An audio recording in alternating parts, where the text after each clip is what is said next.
Good morning, student. We are going to start chapter 11 of Geography, Environment in its totality. Now, our environment, unit 2 about the chapter. The sum total of our surroundings and their present condition is known as our environment. यानी हमारे चारों ओर जो condition यानी दशाएं विद्यमान हैं वो पर्यावरण के नाम से जानी जाती हैं.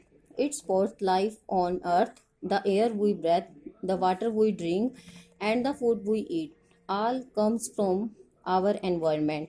मतलब कि जो पानी हम पीते हैं, सांस हम लेते हैं, जो खाना हम खाते हैं, वो सब कुछ हमारे एनवायरनमेंट यानी वातावरण के तहत आता है. Knowledge of our surrounding is therefore essential for knowing what exist nature and what has been modified by man. यानी हमारे लिए यह जानना आवश्यक है कि हमारे चारों तरफ क्या है और प्रकृति ने हमें क्या दिया है और मनुष्य द्वारा क्या उसे मॉडिफाई यानी उसको चेंज करके बनाया गया है. Now glossary. Physical environment. Physical environment में क्या होता है कि अजैविक चीजें यानी जिनमें जान नहीं होती वो आती हैं. Our natural surrounding consisting of mountain, plains, plateau, climate, soils, vegetation etcetera. Now biodiversity. The wide range of species living on the earth.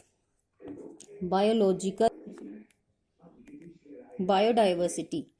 The wide range of species living on the earth. यानी कि जो बहुत बड़ी संख्या में प्रजातियां हैं पृथ्वी पर रहती हैं यानी जैव मंडल बोलते हैं.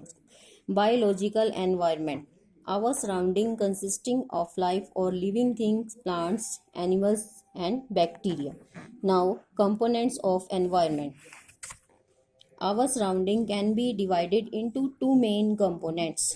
यानी हम अपने चारों ओर के वातावरण को दो भागों में बांटते हैं, natural and man made. The natural environment is further subdivide into physical and biological. आगे जो नेचुरल एनवायरनमेंट है वो दो भागों में बंट जाता है, फिजिकल और बायोलॉजिकल यानी कि अजैविक और जैविक अंग में. Natural environment. Biological environment. It consists of all living organisms including bacteria, all types of plants, animals and man himself from the biological environment also known as the biotic environment. मतलब कि इसमें सारे जीवित प्राणी, पशु, पक्षी और मनुष्य भी आ जाता है, इसीलिए इसको जैविक पर्यावरण कहते हैं. Physical environment. It includes abiotic factors such as mountain, plains, soils, climate, sunshine, rainfall, thunderstorm and earthquake etc. और इसमें सारे अजैविक पदार्थ आ जाते हैं जैसे माउंटेन हो गए, प्लेन्स, मिट्टी, क्लाइमेट्स, सूर्य की रोशनी, वर्षा, स्टॉर्म्स, तूफान और अर्थक्वेक आदि.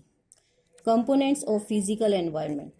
Our physical environment is broadly divided into 4 domains, also called रीलम्स और स्फीयर्स. यानी हमारा जो फिजिकल अजैविक पर्यावरण है उसको 4 भागों में बांटा जा सकता है. These 4 components usually represented by the term environment. मतलब कि ये इनमें से सबसे महत्वपूर्ण पार्ट जो है एनवायरनमेंट यानी हमारा पर्यावरण है. वेयर लाइफ इज फाउंड, जहाँ पे जीवन पाया जाता है. However the zone of life to very thin extend to other 3 spheres that form our physical environment. मतलब कि सबसे ज़्यादा है हमें जीवन जीने की जो दशाएं हैं वो एनवायरनमेंट यानी हमारे पर्यावरण में ही मिलती है, जैविक पर्यावरण में. Hence it is clear that 4 sphere और domains which jointly support life are lithosphere, atmosphere, hydrosphere and biosphere. स्थलमंडल, वायुमंडल, जलमंडल और स्थलमंडल. Now atmosphere. The thin blanket of air around the earth is known as the atmosphere. यानी कि एक मोटी परत जो हवा में है अराउंड द अर्थ, पृथ्वी के चारों ओर, उसको एटमॉस्फेयर के नाम से जाना जाता है. It exists in layers and is very dynamic in nature. As you will study later, air is a mixture of gases. The 2 main gases that comprise the atmosphere are nitrogen and oxygen. यानी कि आप आगे पढ़ेंगे कि हवा में कई गैसों का मिश्रण है, इसमें से 2 महत्वपूर्ण गैसें हैं, nitrogen, oxygen. Both are crucials to life on earth. दोनों ही पृथ्वी पर बहुत ही महत्व रखती हैं. Living things breathe air and also depend on it growth. मतलब कि ये ग्रोथ जो होती है वो इन्हीं के ऊपर निर्भर है। Several other process also operate in the atmosphere, और कई कार्य भी एटमोसफेयर इसमें इसी के कारण होते हैं। Example are photosynthesis which makes oxygen available in the atmosphere। मतलब कि प्रकाश संश्लेषण की क्रिया से ये होता है कि एटमॉस्फेयर में ऑक्सीजन हमें पर्याप्त मात्रा में मिलती है। Withering which is responsible for soil formation. Withering जो है मौसम से संबंधित होती हैं, ये सॉइल फॉर्मेशन यानी मृदा यानी मिट्टी के लिए आवश्यक है। एंड प्रेसिपिटेशन, इसका मतलब होता है वर्षण, ये वर्षा। Which makes water available on the earth, जिससे हमें पता लगता है कि भूमि पर कितना पानी उपलब्ध है। The atmosphere has temperature and weight, यानी पर्यावरण में तापमान भी होता है और भार भी होता है। It is held in place close to earth surface by its own weight as also the force of gravity. ये सब कुछ गुरुत्वाकर्षण बल के कारण होता है। It perform several function such as, इसके कई काम हैं, जैसे it moderate heat and cold on earth, यह तापमान जैसे गर्मी और सर्दी के पृथ्वी पर बना के रखता है। Protecting the life on from space abyss और and certain harmful rays from the sun, यानी कि जो अर्थ पे जो लोग रहते हैं उनकी हार्मफुल यानी कि जो हानिकारक किरणों से रक्षा करते हैं। This includes protection from bombardment by others types of radiation. Bombardments का मतलब होता है जैसे हम बमबारी में यानी भी बम्बों को बनाने में यूज करते हैं वो पदार्थ। रेडिएशन होता है किरणें, जैसे such as gamma rays. It is responsible for causing precipitation, यह वर्षा का कारण होती हैं। The moment of air around the earth is called atmospheric circulation, जैसे जो हवा की मोमेंट है जो अर्थ पे होती है उसको हम बोलते हैं पर्यावरण परिभ्रमण, यानी पर्यावरण यानी कि वायुमंडल के ऊपर गति करना। A large percentage of all weather and climate condition on earth can be trace to this, सारी क्रियाएं इसी के द्वारा होती हैं। It enable us to hear sounds because air also act as a medium, क्योंकि हवा जो है एक मीडियम का काम करती है। The atmosphere perform many other function, यानी कि एटमोसफेयर में और कई काम भी होते हैं। Change constantly take place in it, some of these changes are a result of some human activity, मतलब कि कुछ जो चेंजेस हैं ह्यूमन एक्टिविटी का परिणाम है। Most of which cause great harm to atmosphere, मतलब कि कुछ जो हैं एटमॉस्फेयर को बहुत नुकसान पहुंचाते हैं। It is our duty to protect this thin envelope of air around the earth, इसलिए हमारी ये ड्यूटी बनती है एक पतले से एनवेलप यानी हवा के लिफाफे को अराउंड द अर्थ, जो हमारी अर्थ के चारों तरफ है, उसको सुरक्षित रखना चाहिए। लिथोस्फेयर, लिथो मीन्स रॉक, यानी लिथो का मीन्स स्थल मंडल में पत्थर। Lithosphere is therefore the zone of rock, यानी कि ये ऐसी जगह है जहाँ पर पत्थर पाए जाते हैं। It extend over continents as well as ocean basin, मतलब कि ये कॉन्टिनेंट से लेके ओशन बेसिन तक है। The interior of earth extend to a depth 6371 kilometre, यानी कि इसकी अंदर की इंटीरियर ऑफ अर्थ अंदर की जो गहराई है 6371 किलोमीटर है। The average thickness of lithosphere is only about 100 kilometre, मतलब कि जो एवरेज इसकी मोटाई है वो है 100 kilometre. This mean that rock in their solid state, मतलब ये ठोस रूप में है, are found only up to this depth, और ये गहराई में पाई जाती है। The topmost part of lithosphere is earth crust on which we are live, मतलब कि जो सबसे महत्वपूर्ण पार्ट है अर्थ का वो है जहाँ पर हम रहते हैं। The crust of the earth divided into 2 part, यानी ये 2 भाग में डिवाइड है, continental crust and oceanic crust.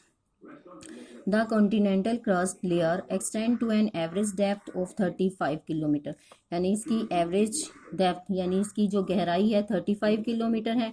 But this could be 60 to 70 kilometre thick underneath mountain, यानी कि 60 से लेकर 70 किलोमीटर तक माउंटेन के नीचे पाई जाती है। It is in this crust that mountains plateaus and soils are also formed, यहाँ पर पठार चट्टानें और मिट्टी पाई जाती है। It is on the oceanic crust on which oceans rest.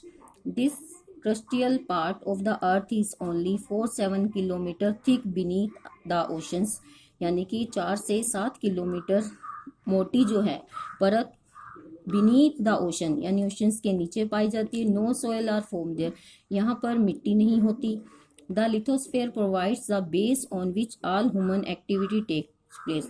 Lithosphere यानी स्थल मंडल में बहुत सी मनुष्य के द्वारा काम किए जाते हैं। दिस इंक्लूड सॉयल, इसमें मिट्टी शामिल है। Which play such a vital role in the agriculture, जो कि कृषि में बहुत महत्वपूर्ण भाग अदा करती है। It is also source of mineral including fossil fuel, ये मिनरल्स का स्रोत है। इसमें फॉसिल फ्यूल यानी कि ईंधन भी विद्यमान है। नाउ हाइड्रोस्फेयर, हाइड्रोस्फेयर जल मंडल।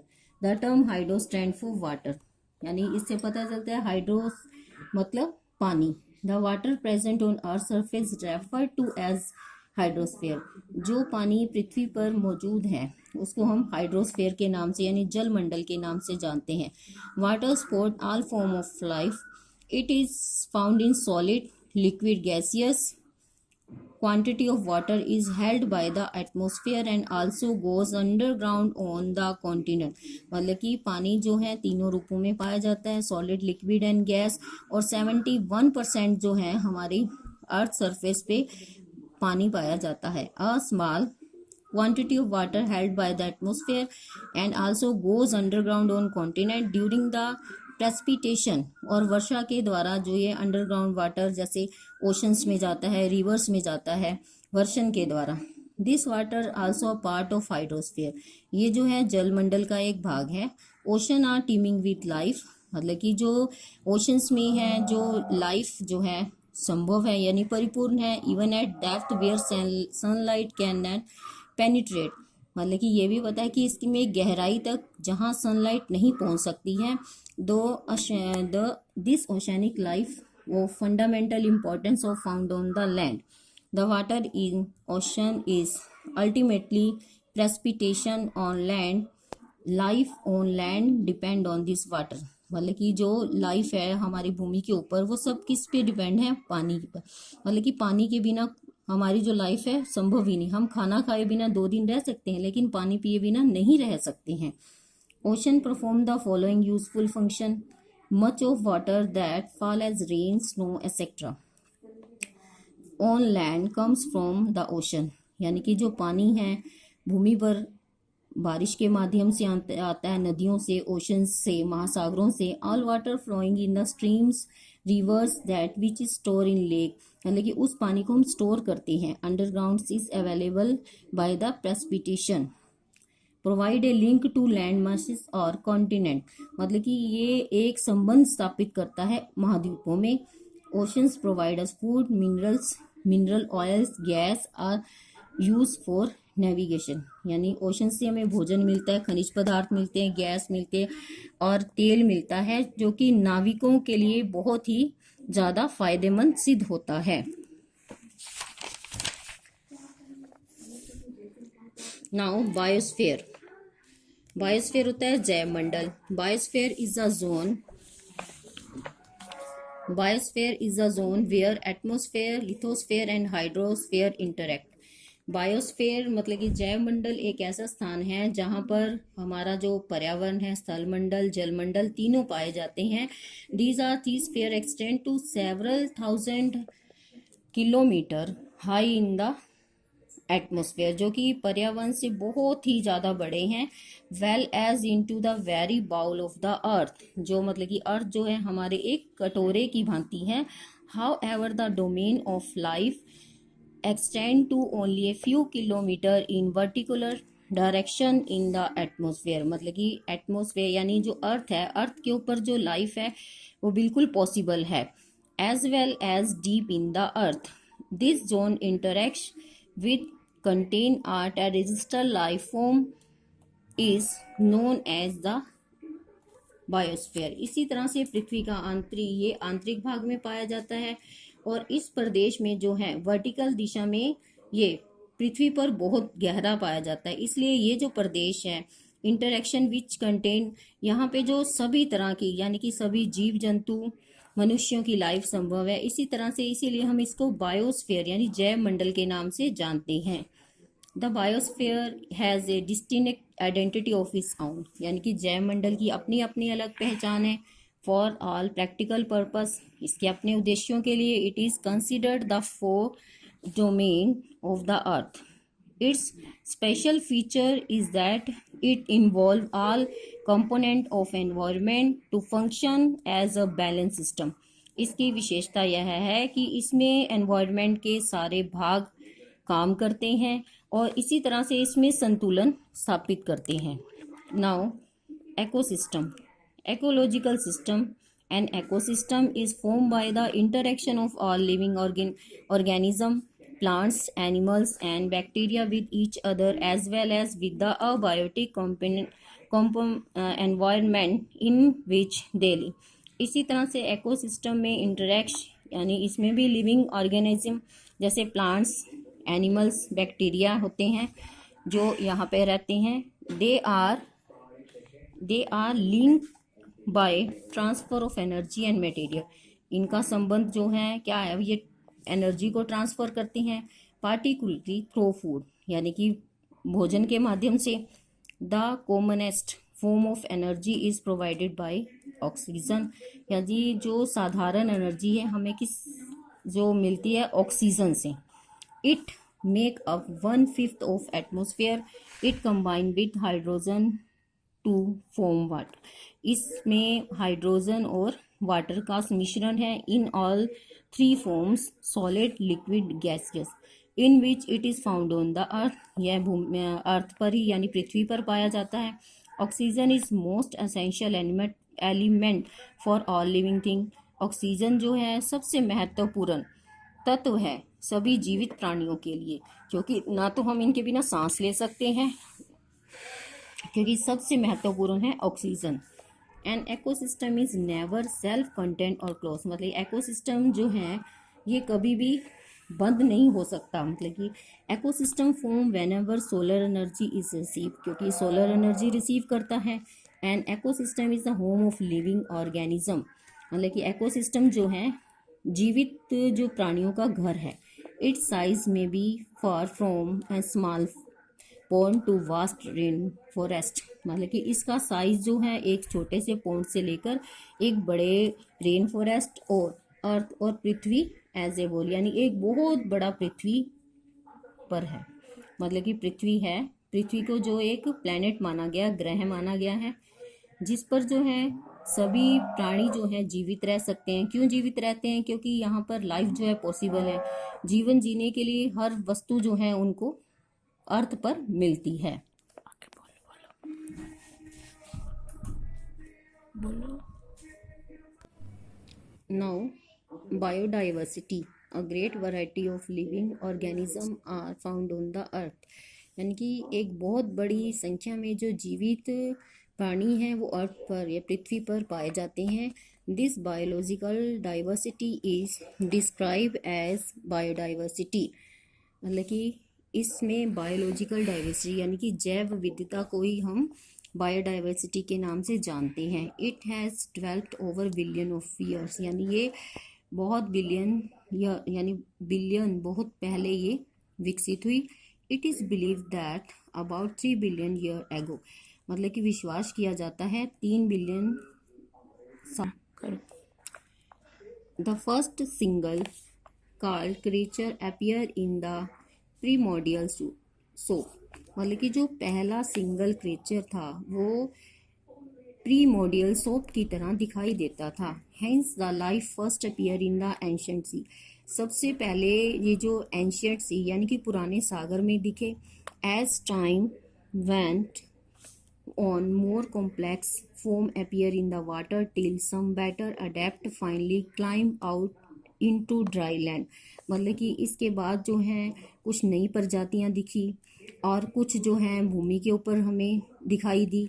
And this gradual development diversification and process is known and evolution, मतलब कि इसमें जो कई प्रजातियां विकसित हुई और कईयों का विभाजन हुआ और कुछ प्रजातियों में वृद्धि हुई, कर्माग्रत वृद्धि के नाम से जाना जाता है। इसको क्रमागत यानी ये क्रम के अनुसार वृद्धि हुई, जैसे एक प्रजाति के साथ दूसरी, फिर दूसरी के साथ तीसरी। A group of organism having the greatest mutual resembles, मतलब कि इन प्रजातियों में क्या था, म्यूचुअल, एक दूसरे से मिलती जुलती थी। Which are able to reproduce, ये रिप्रोड्यूस करने के योग्य थी। Grow and adapt is called species. It is the basic indicator for knowing the condition our biological environment, मतलब कि इसमें क्या थी कि हम अपने बायोलॉजिकल एनवायरनमेंट को जान सकते हैं। The diversification process is responsible for biodiversity, मतलब कि ये विविधता ही जैव विविधता का कारण बनी। Man is a part of biodiversity, मनुष्य भी जो जैव विविधता का ही एक भाग है। Man made environment, humans have learned to exploit the environment according to their requirement, मनुष्य ने जो एनवायरनमेंट का शोषण जो है अपनी ज़रूरतों के हिसाब से करना शुरू कर दिया। The man made environment has 3 chief characteristic. First, it include man made structure like building, road, dam, bridges, gardens, agriculture fields, canals etcetera, मतलब नहीं उसने अपने लिए जैसे बहुत सारी इमारतें बनाई, रोड बनाए, dams, bridge, garden, agriculture fields बनाए। It does not have any living component, उसके पास कोई जैविक भाग नहीं था। It exist in the backdrop of the physical environment, मतलब कि ये सारे जैविक, अजैविक एंड पर्यावरण के भाग थे। For example, if one wish to build a house, one first needs a plot of land, अगर देखो अगर किसी की घर बनाने की इच्छा है, सबसे पहले उसको एक भूमि का टुकड़ा चाहिए होता है, यानी ये plot of land. Such activity pose a great threat to the environment, बाकी सारी एक्टिविटी, काम जो है हमारे एनवायरनमेंट के चारों तरफ घूमते हैं। प्रोटेक्टिंग आवर एनवायरनमेंट, यानी एनवायरनमेंट को हम कैसे प्रोटेक्ट कर सकते हैं। Environmental condition have great influence on the lifes and activity of people, यानी पर्यावरण की जो कंडीशन है, दशाएं हैं हमारे जीवन पर और हमारे काम पर, लोगों के काम पर इन्फ्लुएंस यानी प्रभाव डालती हैं। Environment our basic support life system, it need to protect for the following reason, मतलब कि एनवायरनमेंट एक यानी कि पर्यावरण एक ऐसी चीज़ है जिससे हमारी लाइफ जो है संभव है, क्योंकि हवा पानी हमें सभी यहीं से मिलता है। तो हमें क्या है, इट नीड टू प्रोटेक्ट, हमें इसको प्रोटेक्ट यानी इसको सुरक्षित करने की ज़रूरत है। इसके लिए निम्नलिखित कारण है। नाउ रिसोर्सेज फॉर लिविंग, यानी जीने के लिए जो संसाधन। Our environment make available resources for such as air, water, nutrients, habitats and the likes, इसीलिए हमें जीने के लिए हवा, पानी और भोजन यानी कि पोषण एंड द लाइक्स और कई चीज़ों की आवश्यकता है। इंटरेक्शन एंड इंडिपेंड, यानी इंटरेक्शन, हम एक दूसरे के प्रति आकर्षित और एक दूसरे के ऊपर डिपेंड हैं। There is constant and continuous interaction and independence between the above 3 component of our environment, मतलब कि हम देखते हैं हमारे तीनों मंडल, स्थल मंडल, वायुमंडल, जनमंडल, यानी एक दूसरे के ऊपर इंटरेक्ट हैं और यानी उनके ऊपर निर्भर भी हैं। This is especially true the contact of biological environment, ये सब कुछ जो है जैविक पर्यावरण की वजह से होता है। जैविक यानी कि जिसमें सभी जीवित प्राणी पाए जाते हैं। एनर्जी फ्लो, उसके बाद ऊर्जा का फ्लो कैसा है। The sun is only the source of energy in the solar system, जो सूर्य है सिर्फ सोलर एनर्जी यानी कि एनर्जी का एक स्रोत है। Energy flow take place from one form to another, मतलब कि ऊर्जा जो है एक जगह से दूसरी जगह पर जाती है। A part of this energy observe by us through the food, इस एनर्जी को हम भोजन से, दैट वी ईट जो खाते हैं, द एयर वी ब्रीथ जो हवा हम लेते हैं, and the water we drink जो पानी हम पीते हैं। प्रोसेसेस यानी कि जो प्रक्रियाएं। If we keenly observe our environment, अगर हम अपने एनवायरनमेंट को ध्यान से देखें तो we would notice many processes taking place around us continuously. Some of these processes are formation of soil, photosynthesis through which plants give our oxygen in the atmosphere in the presence of sunlight, यानी प्रकाश संश्लेषण की प्रक्रिया के द्वारा oxygen प्राप्त होती है atmosphere में, या presence of sunlight, the very oxygen that we breathe, जिस ऑक्सीजन में हम सांस लेते हैं, fresh water also come out of this process, यानी कि जो फ्रेश जो साफ पानी है इसी क्रिया के द्वारा हमारे तक पहुंचता है। Differential heating, while being inclined on its axis and going around the sun, various part of the earth receive different amount of sunshine, यानी ये अपनी कक्ष की तरफ घूमती हुई जो अर्थ है वो बहुत मात्रा में सन यानी कि जो सूर्य से एनर्जी रिसीव करती है। The differential heating together with season contribute to varied climate and lead to movement of air and wind. उसके बाद जो है हवा की जो है क्रिया होती है। All the above condition favour life on the अर्थ, ये सारी कंडीशन ये सारी दशाएं जो हैं मनुष्य को पृथ्वी पर जीवन जीने के लिए आवश्यक हैं। मतलब कि इन्हीं की वजह से पृथ्वी पर जो है, पृथ्वी एक ऐसा प्लैनेट है जहाँ पर जीवन संभव है और जहाँ पर हमें अपने जीवन के लिए सारी क्रियाएं मिलती हैं। यहाँ पे सनलाइट भी देखो हमारे लिए ज़रूरी है, पानी भी, हवा भी, सब चीज़ें ज़रूरी हैं और हमें जीने के लिए इन्हीं चीज़ों की आवश्यकता है। Now importance of study the environment इन इस totality. The totality of our environment includes all the elements of our natural environment divided into physical and biological component। इस मतलब कि environment को हम तत्वों को देखते हुए हमें नेचुरल एनवायरनमेंट को दो भागों में डिवाइड करते हैं, अजैविक और जैविक components. Also the man made environment which exist in the backdrop of the natural environment. Some of the great advantage of the study the environment in its totality are: we can understand the impact of man activity on the earth। मतलब कि हम यह समझ सकते हैं कि मनुष्य की एक्टिविटी का हमारे पर्यावरण के ऊपर क्या प्रभाव पड़ता है। इसी तरह से फिर से देखिए, some of great advantage of the study the environment in its totality, मतलब कि पूरे टोटल मिलाकर देखा जाए तो इनके ऊपर हमारा क्या प्रभाव पड़ता है। We can understand the impact of man activity on the environment, मतलब कि मनुष्य जो काम करता है उसका पर्यावरण के ऊपर क्या प्रभाव पड़ता है। It help us to understand the nature and diversity of the way in which various force and processes operate on earth, मतलब कि ये हमें ये समझने में सहायता करता है कि पृथ्वी पर कौन कौन सी फोर्सेस हैं और किन प्रोसेसेस से जो हैं पृथ्वी पे ये काम ऑपरेट हो रहा है। When we study certain part of the earth we can establish inter relationship but only when we have gets the totality of environment. तो हमें क्या करना चाहिए, इस एनवायरनमेंट की महत्वता को समझना चाहिए और इसके साथ रिलेशनशिप स्थापित करनी चाहिए।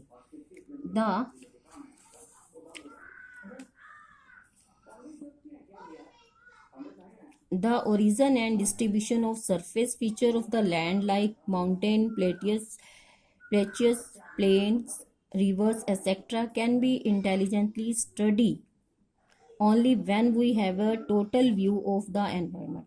मतलब कि हम इसके ओरिजिन, इसके डिस्ट्रीब्यूशन मतलब कि तभी जान पाएंगे जब हमें इसके बारे में पूर्ण रूप से जानकारी होगी। It is thus clear for properly understand the man made environment relationship need to live harmony with the environment, मतलब कि इसीलिए ये बिल्कुल साफ है कि पर्यावरण को समझने के लिए हमें इसके साथ बहुत शांतिपूर्वक और एकतापूर्ण जो है संबंध स्थापित करने पड़ेंगे, क्योंकि ये जो है हमारे लिए बहुत महत्वपूर्ण है। हमें इसे साफ सुथरा रखने की पूरी कोशिश करनी चाहिए। Here your chapter is over.